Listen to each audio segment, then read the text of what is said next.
Hello class, this is Dr. Fenton. In this video, we are going to talk about inventory and cost of goods sold, which is in Chapter 6 of your textbook. Now, I'm sure everyone knows what inventory is. So far, we've talked about just service companies, though. We were talking about companies that did not sell any inventory and just provided services to companies. So this chapter, we're going to talk about inventory. So inventory, as you know, will be items a company intends to sell for customers. So that's like clothes at the Limited, shoes at Payless Shoe Source, supermarkets are selling food, and of course digital equipment at Best Buy. One thing to keep in mind is inventory is a current asset and cost of goods sold is an expense. We'll keep coming back to this. We're going to talk a lot about inventory and inventory calculations in this chapter, but always remember inventory itself is a current asset, and then the cost of goods sold will be the cost of the inventory that we sold during the period, and that is an expense that goes into the income statement.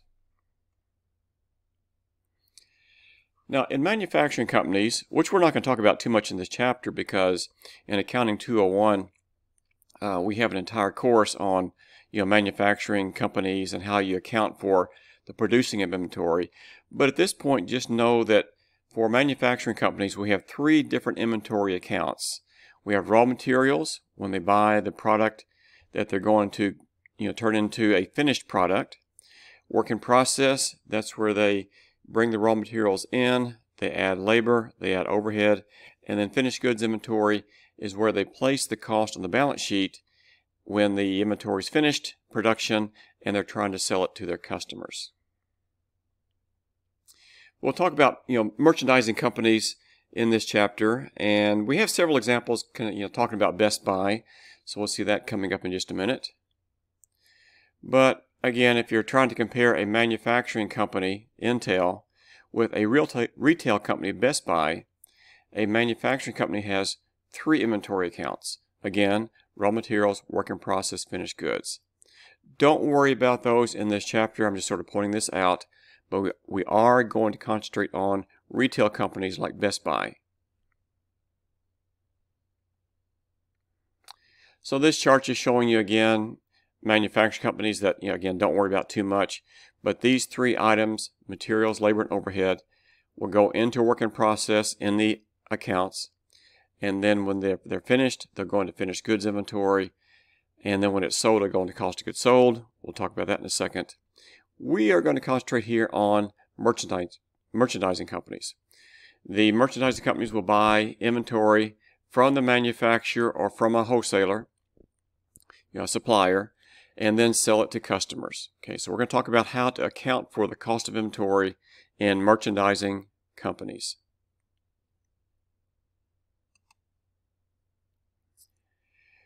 We need to talk about a multi-step income statement because we're going to see where this is important when we finally come up with the cost of goods sold number that goes into the income statement and other calculations. So the example we're going to talk about here is again Best Buy, and this is telling that the store begins the year with $20,000 of DVD player inventory. So we're going to look at one item Best Buy sells, DVD players. So they have $20,000 of inventory at the first of the year, left over from last year they did not sell. Then they purchase $90,000 more of DVD players. So what they have here is during the year they had a total of $110,000 of inventory, their cost of inventory that they were trying to sell. So that's total inventory available for sale. And you always get that by adding beginning inventory plus purchases. That equals total inventory available for sale. Now here's something to try to keep in mind as we go through the rest of the income statement and all the calculations for inventory costing. And that's that, the inventory available for sale, that number will end up split between two different accounts. Either you did not sell the inventory as of the end of the year, that goes into the ending inventory account, or the part you did sell goes into the cost of goods sold account. So at all times, your ending inventory plus your cost of goods sold must equal the inventory you were trying to sell during the year. So you're trying to sell $110,000 of inventory. You sold most of it. You sold $80,000. So that $80,000 goes into this new expense account in this chapter called cost of goods sold. The part you did not sell stays on the balance sheet and is still in your store. You're trying to sell it, and it'll be there in the next accounting period. So if this is December 31st, right in through here, then we will show on the December 31st balance sheet in the current assets section inventory at $30,000. We'll show in the income statement cost of goods sold of $80,000. So again, the key point, inventory is a current asset. Cost of goods sold is an expense. This is an example of a multi-step income statement. It's called multi-step because we have these various steps here, these various levels that most companies will show in their financial statements. So if you look at almost any company that's a retail company in their annual report, you will see these categories here, these multi-step elements of the balance sheet, the income statement, and just almost every company will show this. Now let's look at the first section here. Let's talk about revenues, and revenues, of course, will be the selling price of the items that you sold. And then cost of goods sold represents the cost of the inventory that you sold during the accounting period. And so look at Best Buy. They have a year that's ended January 31st. You know, any corporation can have any year end it would like. And so this is for the 12-month period ending January 31st. And they had cost of goods sold, and it looks like it's $29,963. And you know Best Buy has a lot more than that they sold. But look at this right here. The dollars are in millions of dollars. So if you want to know the true number of this, add 6 zeros out here. So revenues were really $39 billion for Best Buy, and their cost of goods sold, almost $30 billion. And so Best Buy's gross profit, and this actually came from their annual report in 2017, they had gross profit of $9 billion. Now gross profit, and we can talk about this more in just a minute, but gross profit is, well, it shows you the amount that you marked up the inventory. You buy inventory at a certain cost, you sell it for a higher price. You need to sell it for a higher price to help pay for all these other expenses that you have. So gross profit shows you the markup. So the goods that you sold this year cost around $30 billion. And then your gross profit, you know, when you look at the revenue above that, your gross profit ends up being over $9 billion. And now we take away the, sometimes these are called like operating expenses, advertising, salaries, rent, utilities, supplies, depreciation. A lot of expenses go in here. And you have to cover these with your gross profit, which we've done. So when we take away the operating expenses from gross profit, then we have what's called operating income. This is $1.8 billion for Best Buy. Other income, this shows areas that are not directly related to what Best Buy is in the business to do. Best Buy is in the business to sell electronics. But they did have some other income. They had some gain on sale of investment. So we want to be transparent here. We don't want to hide this up in the other revenue someplace. It's not part of sales, selling merchandise, but it is income. We had a gain here, so we show it separately under this other income category. So looks like $3 million. Investment income and other. This was the gain when they sold some investments. They had investment income, which could be dividends, interest, or whatever, $31 million. And they paid interest. So interest expense is down here. Interest expense is not part of operating expenses. So interest expense, $72 million. That's a reduction. It's an expense. And so subtract these, or add these two, subtract this one from operating income. That gives us $1.8 billion of income before taxes, and then compute your taxes, and then net income for Best Buy back in 2017 was $1.2 billion. So we need to see these steps, these levels, to know more about the company. Up here, this is what I consider one of the most important areas, especially this number right here. Is the company generating enough revenue, enough gross profit to pay for its regular operating expenses? So you always want this to be positive. Now, if this is negative, a company might be able to go for 2, 3, 4, 5 years being negative, but if it's never positive, sooner or later you're going out of business. So you need to have a positive operating income. Then you have these other items, and they'll vary from time to time, year to year, whatever, what they are in the amounts. But this is the most important number to me, almost in the entire income statement. But to get down to net income, let's add and subtract these other what we call non-operating items or other income and expenses. Get income before taxes, and then take away taxes to get net income. Okay, so that's the multi-step income statement. And this is, you can just read this. I just explained all this. I have some highlights here. And that's it for this page. Let's go to the next page.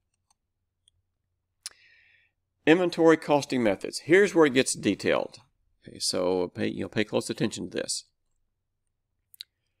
We have 4 different ways to account for the cost of inventory. The first one is the specific identification method.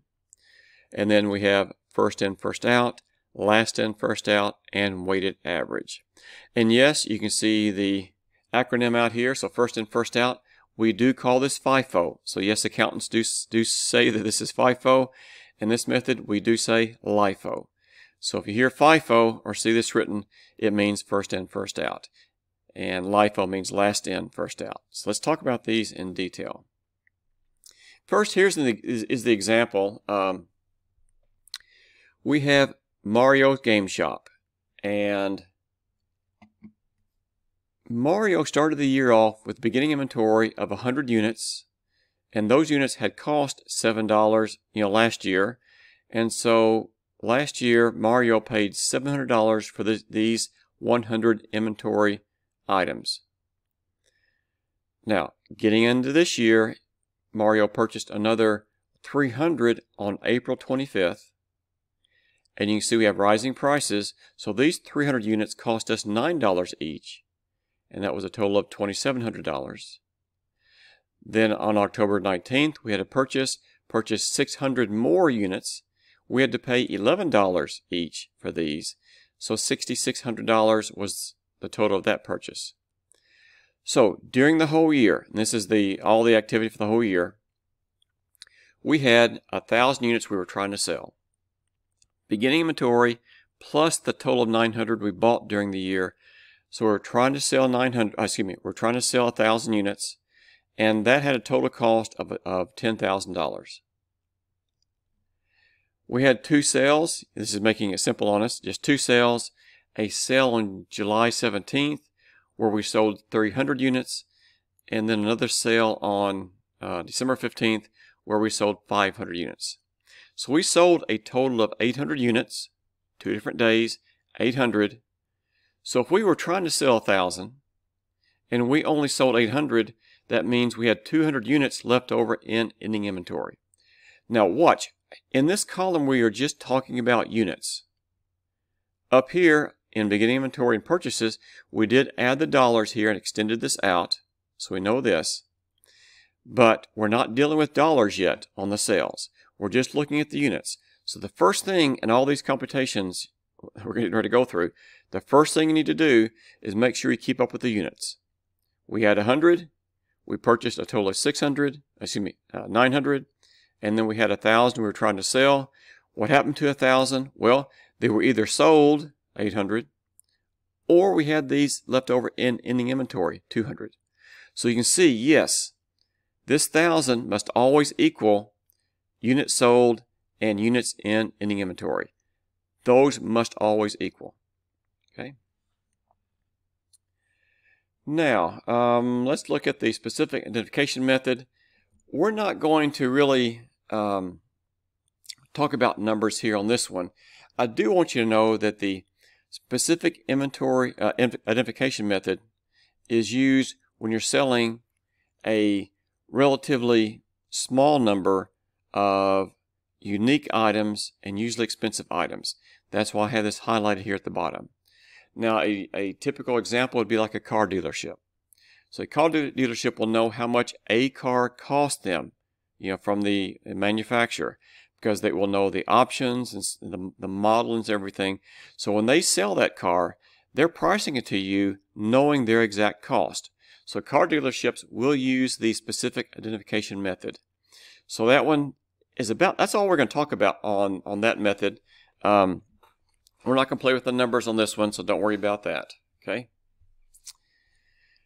But here's where it does get complicated. Let's first talk about the first in, first out method. Now, you can see my highlight. Now, under this method, we assume that the first units that were purchased, or start with beginning inventory, those were the first ones that were sold. The first ones that came in were the first ones that went out. You say, well, why does it make any difference? Well, remember, back when we purchased the items, back here, we had beginning inventory. These units only cost $7. And as we purchased more during the year, we had to pay more per unit when we purchased those. We have a period of rising prices. So now when we sell units, we have to figure out, well, what cost do we use on the units that we sold? Do we start out with the 11? Do we start with the 7? That's what we're doing under first in, first out. We pay attention to the cost of the units that were sold. So again, we assume the first ones that came in were the first ones that went out when we're trying to find the cost of the units that you sold. And then that will help us find the cost of ending inventory. Okay? So in this example here, the same number of units. We had 100 to start with, beginning of the year, that cost 7. April, we purchased 300 that cost 9. We purchased 600 in October, and they cost 11 each. But if we're using first in, first out, we start at the top here, and we assume we sold these first, then we sold these 300, and we're looking for 800 total. So 100 and these 300, we're down to 400 here, and then that means we sold 400 of the 600 that we purchased on October 19th. So again, you're looking for 800 units. Start from the top and go down. We sold these 100 in beginning inventory. We sold these from the first purchase. We're still looking for 400 more units, and here they are coming out of the October 19th purchase. This is how we find the cost of these items that we sold. So extend this across, 700. 300 cost 9 each, 27. And these 400 from this purchase cost 11 each, so $4,400. So this is our cost of goods sold, total $7,800. That means we did not sell 200 units, and those 200 came from the last purchase. They cost 11 each, $2,200, so our ending inventory is $2,200. So this $10,000 is split between the cost of goods sold, the cost of the items that we sold, and ending inventory, the cost of the ones we did not sell. So these two here must add to this number. Total cost of everything we're trying to sell. We either sold it, $7,800, or we did not sell it, $2,200. So these two must always equal this. So it's first in, first out. This explains it further here. Nothing here. Okay, now let's go to last in, first out. What does this mean? Well, using last in, first out, we assume that the last units purchased, the last ones that came in, are the first ones we sold. Now, this might sound a little bit odd. You think, well, how can you sell the very last ones if you didn't have them yet on the earlier sale date? Well, we just do. Okay, that's what we assume. So we can use last in, first out to find the cost of the units, last in, first out. So again, LIFO, this method, we assume the last ones that came in the door were the first ones that we sold. Even though that might not be the case, as to how the physical units actually come in the door and go out the door, even though that might not be the actual case, we can use that assumption, and we can use last in, first out. And I'll explain in a few minutes why people use last in, first out. It's used quite a bit. Let's look at the same example, except let's apply last in, first out. Remember, in, first out, we start at the top and go down. Last in, first out, start at the bottom and go up. So we're looking for the 800 units that we sold. We assume we sold these 600 first. And we purchased 600 on October 19th, so we're assuming we sold all these 600. They cost us 11, so that totals $6,600. Then, we're looking for 800. That means we need 200 more. We go to the April 25th purchase, where we purchased 300. But now we are assuming we sold 200 of those units. Cost 9 each, 1,800. Well, of these 300, that means we did not sell 100 of them. Cost 900. Extend that out, $900. And we assume we did not sell these 100 units in big inventory. They're still sitting there at a cost of 7 each, 700. So our cost of goods sold, these 800, have been extended across. 18, 66, totals 8,400. And remember, it's different than what we had earlier for FIFO. Our ending inventory extends across 1,600. Add these two numbers up, and they still equal $10,000. So these two, no matter which method you're using, the cost of goods sold and ending inventory must equal $10,000. So this is a complete opposite of FIFO. And first in, first out, just like the name says. The first ones you had and the first ones that came in the door were the ones you sold. Last in, first out, LIFO, the last ones that came in were the first ones you sold. And in a period of what we usually have rising prices due to inflation, then we're going to have different numbers at the end for cost of goods sold and ending inventory between the two methods. But whatever method you use, like right here, your cost of goods sold and your ending inventory must add up to the total amount of the units cost. All the units you're trying to sell, their cost. This is last in, first out. Now, weighted average, I think is simpler.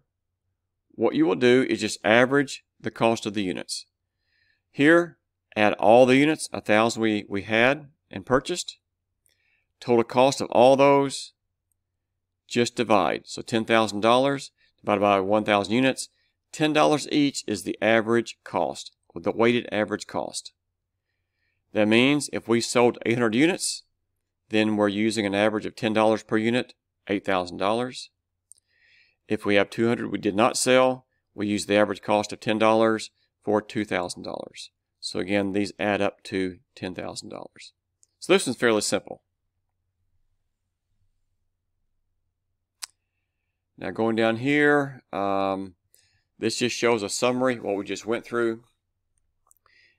If you're using FIFO, then your cost of goods sold was $7,800, ending inventory $22,000, LIFO $84,16, weighted average.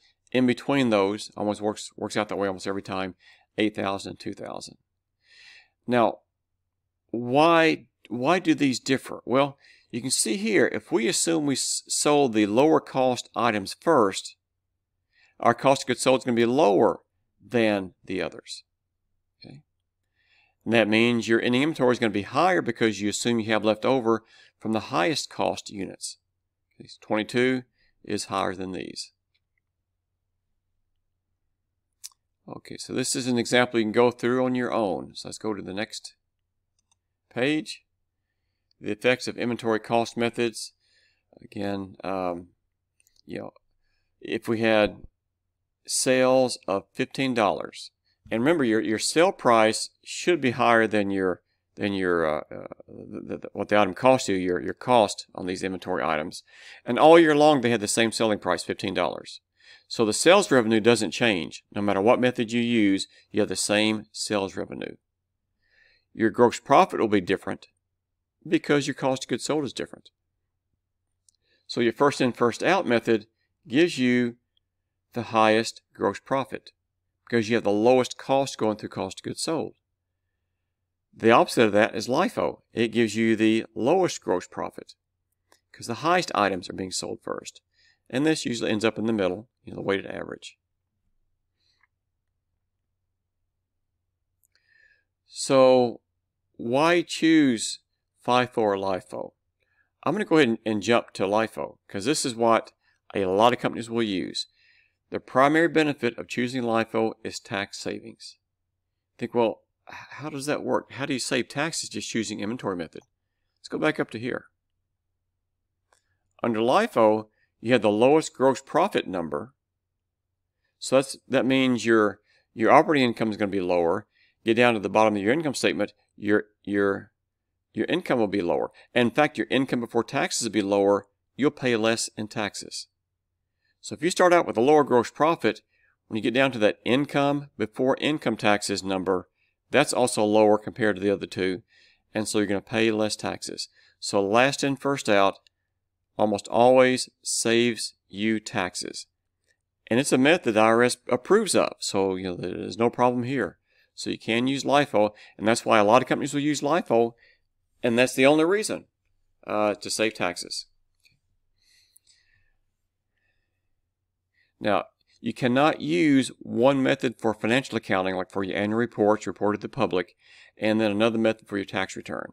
So if you use LIFO, for example, LIFO for your tax return, you must use LIFO for your financial reporting. So that's the LIFO conformity rule. Okay, so you can look at this on your own. Consistency. You don't jump method to method in inventory and year to year. You select the one you want to use, FIFO, LIFO, weighted average, and then you stick with it. Now, you can change it, but it's a big deal for a publicly traded company to change inventory methods. There's a lot of debate about that. When a company does it, a lot of numbers to go through, a lot of calculations, to have to restate some numbers from the past. So it is a big deal. So you don't just switch one year FIFO, next year LIFO. You take one method and usually stick with it. Now let's see how we record these inventory transactions. We're going to go through the example using the perpetual inventory system. Now the perpetual inventory system will, here I have it up here. The inventory system that maintains a continual record of inventory purchased and sold. What this means is that when you buy inventory, you will record the cost of inventory into your inventory account, the current asset account. When you sell inventory, you will remove the inventory account. You will remove the cost of inventory you sold from your inventory account and put it into cost of goods sold. So you keep a fairly up-to-date balance in your inventory account and your cost of goods sold account. So here, the similar looking examples we saw before, and let's look at the entries. How would you record the first purchase of 300 units on April 25th? They cost us $2,700. And we're going to record this on account. So the entry would be debit, increase inventory, $2,700, credit, increase accounts payable, $2,700. So on the balance sheet, your assets went up, liabilities went up. There was no effect on the income statement with that purchase. In fact, one thing to point out is that the cost of your inventory never affects your income statement until you sell it. So just buying it, there's no effect on the income statement. Now let's account for the 300 units that we sold on July 17th. We sold those for $15 each. The sales price $4,500. We have two entries to make. So when you sell inventory, there are two entries. The first one records the revenue coming in and the cash or accounts receivable on the other side. If we sell on account, then we will increase receivables and increase sales. The second entry will be to increase cost of goods sold and decrease inventory for the cost of this inventory to you. Now we record revenue at our selling price to our customer. We record cost of goods sold at our cost of these items that we paid for, not the selling price to our customer. So let's look at the numbers. Here are the two entries. July 17th, we sold 300 units, $15 each for $4,500. Debit accounts receivable, credit sales revenue, increasing both accounts. Total revenue, that's the amount our customers owe us. And then what we'll do, cost of goods sold. Remember, we're going to use FIFO, the FIFO numbers, and that means we sold 100 that cost 7 and 200 that cost 9 in this sale. So that is $2,500. So we're going to increase debit cost of goods sold, $2,500. That's like an expense account. We're going to credit decrease inventory, $2,500. And this is an asset account. So record the sales, then record the cost of the inventory you sold in a separate entry. Some people try to combine these entries. Let's keep these separate because you might get mixed up when you start combining these. Keep them separate. Record the sale, then record the cost of the sale. Here's the effect on the balance sheet overall. There's the markup, $2,000. Retained earnings went up, revenues, expenses, and our assets went up for the receivables, went down for inventory. What's the entry on October 19th? We purchased 600 more units. They cost $6,600. So debit inventory, credit accounts payable, $6,600. Similar to the entry we saw before. Now, December 15th, we sold 500 units. They cost $15 each. So what we'll do here under FIFO, then we had 100 that we sold that cost 9, because that came from the first purchase date. And then we had 400 out of the second purchase date that cost $11 each. You multiply and add, so $5,300 is the cost of the inventory. Record the sale, 500 times 15, 7,500. Again, debit accounts receivable, credit sales revenue, 7,500. Second entry, cost of goods sold, $5,300. Inventory, $5,300. I see people make mistakes and they try to make these numbers the same as these numbers. Don't do that. Record the selling price. This is supposed to be higher than what the inventory cost you. Okay? So separate entries and different numbers here. This is your inventory account. A little T account here, what's going on. Beginning inventory, $700. We had a purchase on April 25th, another purchase October 19th. It increased inventory. There's the 10,000 we saw earlier. We had 2 sales. And the numbers we just used, reduce inventory, and so we're down to $2,200 as the ending balance in inventory that'll show up on the year-end balance sheet.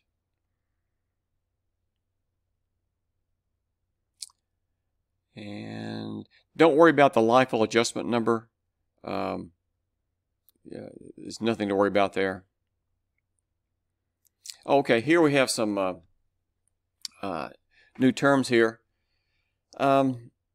We a lot of times have to pay freight to get the inventory to us, and then we might have to pay freight to get it from us to our customer. Okay, so if you have freight, we're paying the inventory, the freight on the inventory to bring to us. That's cost that we are incurring.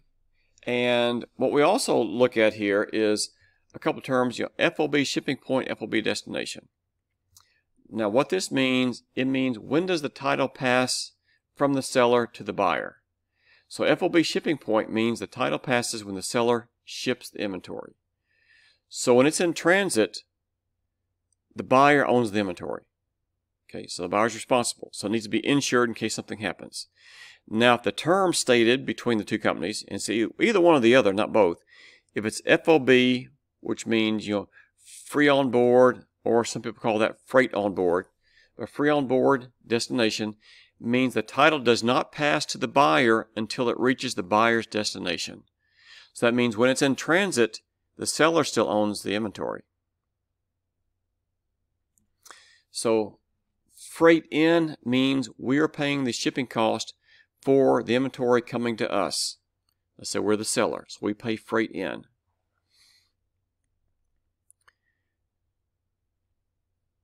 The entry for this would be to debit, if it's going to pay $300, debit inventory, credit cash, $300.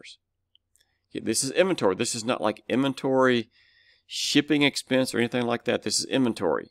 So we include into the cost of inventory any freight we have to pay to get the inventory to our place of business. So on freight in purchases, we're paying for the freight to get it to us. Then we debit the inventory account and pay for and credit cash when we pay for this shipping cost. Later, when we sell inventory to our customers, and if we pay the freight, we call it freight out. Now you can include that in a selling expense called, a delivery expense if you want to. You could include it in cost of goods sold. In fact, that's what Amazon does. So whenever we have like this, Amazon Prime and free shipping and so forth, Amazon includes the shipping cost, the outbound shipping cost to Amazon to the customer in cost of goods sold. Now, purchase discounts. Well, our supplier might give us some terms like we saw a couple of chapters ago. So if they give us terms like 210 net 30 for the April 25th purchase, that means we get a 2% discount on the price of the item if we pay within 10 days. If we don't do that, we pay it within 30 days, the full amount within 30 days. So 210 net 30 is what this says. And if we, on April 30th, pay the April 25th purchase, then we're within the 10-day period. The discount is 2% times $2,700 or $54 we save. And so we only have to write a check for $26.46. Even though we owe $2,700, if we pay within 10 days, we only have to pay the supplier $26.46. And since we saved money on paying early, we reduce the cost of the inventory by the purchase discount, $54. We still take off the full $2,700 from accounts payable, because if we pay $2,646 within that 10-day period, we don't owe any of the $2,700 anymore, and the difference is accounted for as this reduction in the inventory account, $54. This is the discount. It reduces the inventory account. Let's look at an example here where we have a purchase return. So they purchased, if you remember, 600 units on October 19th, cost $11 each. And for some reason, we had to return 50 of those units. Well, those 50. Those 50 cost us $11 each, so $5.50. If we are sending those back, we just reverse that entry that we had when we purchased them, but only for the cost of the items we are returning. So we're going to reduce accounts payable because we're sending inventory back. We don't owe this part anymore, and we don't have this inventory, so we're going to reduce the inventory account. So we'll debit accounts payable, credit inventory, lowering both those accounts when we send merchandise back. Okay, so this is just sort of a summary here of what's going on. And they had a different amount here for cost of goods sold because we had some freight coming in. We had a purchase discount. So our cost of goods sold, taking into consideration the entries we just had, would be $8,046, and gross profit would be $3,954. And here's a review problem you can go through on your own. Make sure you read it in detail and look at the examples in the entries here. Now, just a little bit about this. Lower cost, lower of cost and net realizable value. What this means is that at the end of the accounting period, let's say end of the year, we have some inventory left over we have not sold. We need to report that inventory on the balance sheet for our cost, or if it's lower the net realizable value. If we've held this inventory for so long and it's gone down in value, we need to lower that number on the balance sheet. We don't want to inflate any assets. Okay? And companies are required to report inventory at the lower of net realizable value if it falls below the original cost that we paid for it. So at the end of the year, then you have to make this determination. In the inventory account, we record inventory at our cost. At the end of the year, we have to make an assessment here. And if our cost is lower than the net realizable value, then we report it at cost. There's no year-end adjustment. And net realizable value, that's the estimated selling price less the cost to sell. Okay, so estimated selling price less cost to sell. If this calculation is lower than our cost, we have to report this amount in the balance sheet. That means we have an entry to make. I'm not going to have you make that entry. Don't worry about it. I do want you to know that companies are required to use the lower of cost or net realizable value. Sometimes that's called like lower cost or market, but we're using the term here, lower of cost. I want to use the word or here. They use and, but lower of cost or net realizable value. That's what you report in the balance sheet. And let's see. And this is just the conservatism approach accountants take in reporting numbers. We always write items down when we know they've gone down in value. We don't write them up though if they've gone up in value. Rarely do we do that. Okay, so all right, so nothing there to worry about. And let's see, inventory analysis. So some entries here.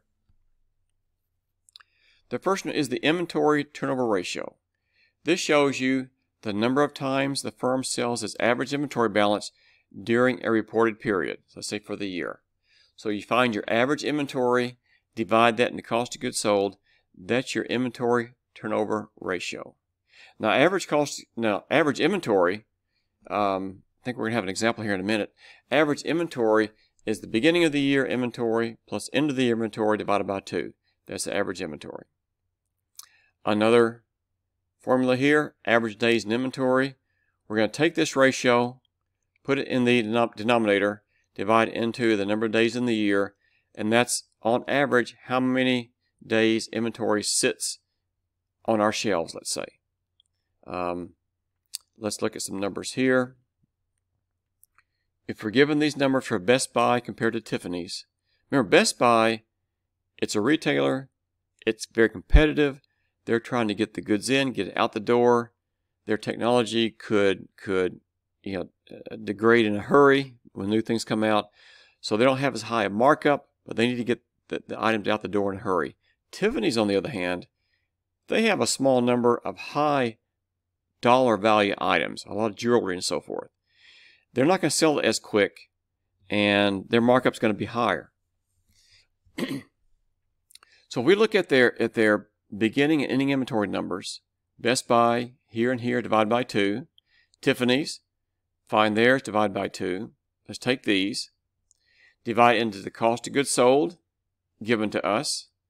And so Best Buy turns its inventory over 6 times a year, about every 2 months, buying and selling every 2 months. Tiffany's, not even 1 time a year, 0.7 times a year. So on average, Best Buy is selling inventory in 61 days. Tiffany's, over a year, 521 days. Which is good, which is bad? It depends on the type of company. Best Buy will have a lower markup, a lower gross profit percentage than Tiffany's. So Tiffany's can afford to not sell it as quick because it has a lot higher markup. Okay. And the gross profit ratio here, make sure you know this one, just gross profit divided by net sales. A lot of companies always want to know their gross profit ratio. And like I talked about earlier, Best Buy has a gross profit ratio of 24%, Tiffany's 62% gross profit rate. And what this number means is that Tiffany's is selling its items for over twice as much as the items cost Tiffany's. Best Buy is not, a lot less. but Tiffany's has a much higher markup. Okay, what's next? Don't worry about Appendix A. This is going through journal entries using the periodic inventory system. Don't worry about it. Don't worry about inventory errors. And then they have chapter highlights. You can review this when you have time. And this gets into the end of the chapter material. Okay, that's it. So we talked about inventory and cost of goods sold. Very detailed, several methods, a lot of entries. So go back and review it, read your chapter extremely well, and good luck with your studies.